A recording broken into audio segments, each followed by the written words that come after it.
அமானுஷம் நிறைஞ்ச நிறைய விஷயங்களை கேள்விப்பட்டிருப்போம்.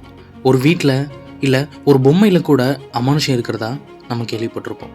ஆனால் ஒரு ஃபோன் நம்பரில் அமானுஷம் இருக்கிறதா நீங்கள் கேள்விப்பட்டிருக்கீங்களா? அப்படி அமானுஷம் நிறைஞ்ச அந்த ஃபோன் நம்பர் பல உயிர்களை பலி வாங்கினதா ஒரு நாட்டோட அரசாங்கமே அந்த ஃபோன் நம்பரை தடை பண்ணியிருக்காங்க.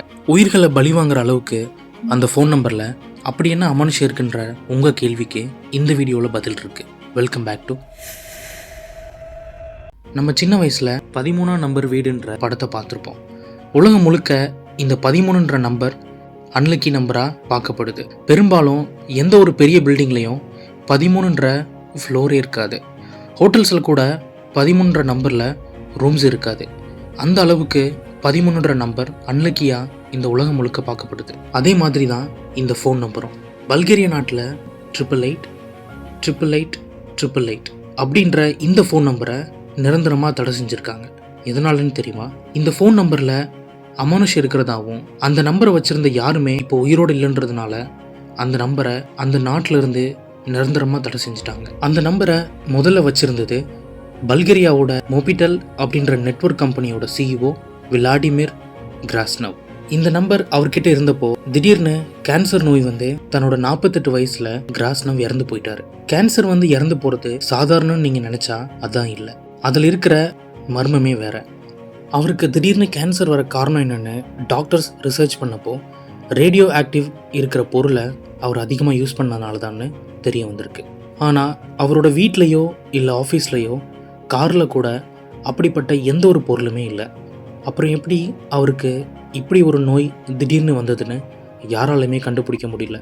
அவரோட மரணம் இது வரைக்குமே மர்மமாகவே இருக்குது. சாதாரணமாக நம்ம ஒரு நம்பர் யூஸ் பண்ணாமல் இருந்தால் அந்த நெட்வொர்க் கம்பெனி அந்த நம்பரை வேற ஒருத்தங்களுக்கு கொடுக்க வாய்ப்பு இருக்குது. அந்த விதத்தில் அந்த நம்பர் அடுத்ததாக யூஸ் பண்ணது பல்கேரியாவில் ஃபேமஸாக இருந்த mafia don Konstantin. 500 million euro மதிப்பில் இருக்கிற போதைப் பொருளை கடத்தும்போது எதிரிகளால் சுட்டு கொல்லப்படுறார். அவர் சாகும்போது அவர்கிட்ட இருந்தது இதே நம்பர் தான். அவர் கடத்தும்போது அந்த இடத்துக்கு எதிரிகள் வர வாய்ப்பே இல்லை. ஆனால் எப்படி அங்கே எதிரிங்க வந்தாங்க, அவரை திடீர்னு இப்படி சுட்டு கொண்டாங்கன்னு நம்ப முடியவே இல்லை. கான்ஸ்டன்டின் இறந்ததுக்கப்புறம் கொஞ்ச நாளில் அவரோட தம்பி டிஸ்லிவ் அந்த நம்பரை யூஸ் பண்ண ஆரம்பிச்சிருக்காரு. தற்செயலா இல்லை எப்படின்னு தெரியல, அந்த ஃபோன் நம்பர் அவர்கிட்ட இருந்திருக்கு. கொஞ்ச நாளில் அவரும் ஒரு ரெஸ்டாரண்ட் முன்னாடி எதிரிகளால் சுடப்பட்டு இறந்திருக்காரு. இப்படி இந்த நம்பர் யூஸ் பண்ணுற எல்லாருமே அடுத்தடுத்து கொஞ்ச நாள்லேயே இறந்து போனதால் பல்கேரியா கவர்மெண்ட் அந்த நம்பரை நிரந்தரமாக தடை செஞ்சுட்டாங்க. அந்த நம்பரை யூஸ் பண்ண எல்லாருமே ரொம்ப சீக்கிரமாகவே இறந்து போயிருக்காங்க.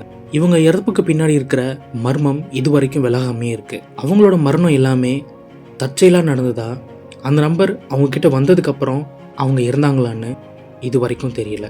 ஆனால் அந்த கவர்மெண்ட் அந்த நம்பரால தான் ஏதோ பிரச்சனை இருக்குன்னு அந்த நம்பரை நிரந்தரமாக தடை செஞ்சுருக்காங்க. இந்த வீடியோ பற்றின உங்கள் ஒப்பீனியனை கமெண்ட்டில் சொல்லுங்கள். மறக்காமல் நம்ம சேனலை சப்ஸ்கிரைப் பண்ணுங்கள்.